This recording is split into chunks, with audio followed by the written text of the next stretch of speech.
Hare Krishna. So here's a question about being non-vegetarian and having the forms or deities, or as here is written, statues at home. So is that a right thing, wrong thing? Let's see.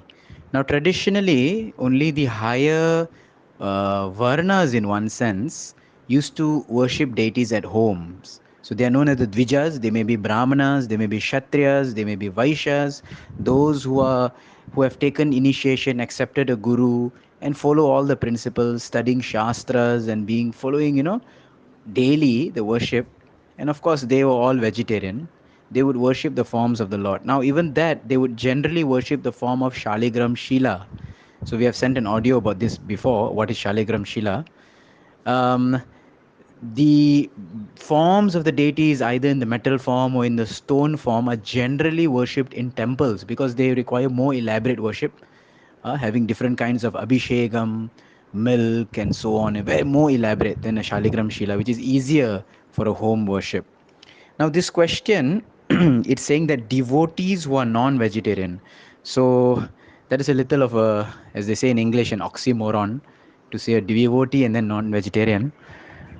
We refer to the previous audio we had shared on this discussion in the Spotify, that are all Hindus meant to be vegetarian? So, in that, the answer is actually, in one sense, yes. The Vedic scriptures push us to elevate ourselves from lower animal like tendencies to become more polished people and adopt the process or the path of non violence, still understanding that they are people with such tendencies, and they have given some concession just to curb or to regulate their tendencies. So to say devotee and non-vegetarian would mean against going against each other. If they were a devotee, automatically they would be vegetarian because they would eat only prasadam.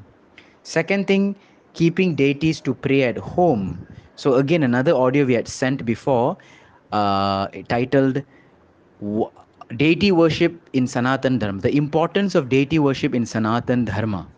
Right, so in that order we discussed that the purpose of having deity at home is not for our fanfare, it's not for our own pleasure, it's not for us to show off, it's not like an item, a trophy, but the deities are there so that we can develop our loving service tendency.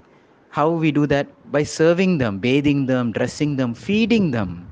So generally we want to cook for them and serve them, and what they have honored, that is what we will eat.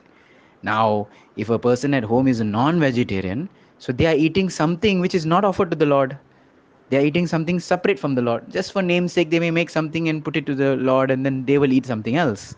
So how is that love then? You're having some other, your daily activity is not surrounded by the deities. The deity should be the central, focus of the family.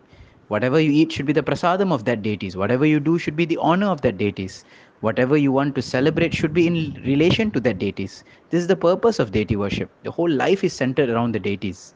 We see many devotees, even when they travel, they sometimes plan, first how to take care of their deities. Can the deities come with them? Then they would travel. They're not bothered about going anywhere also.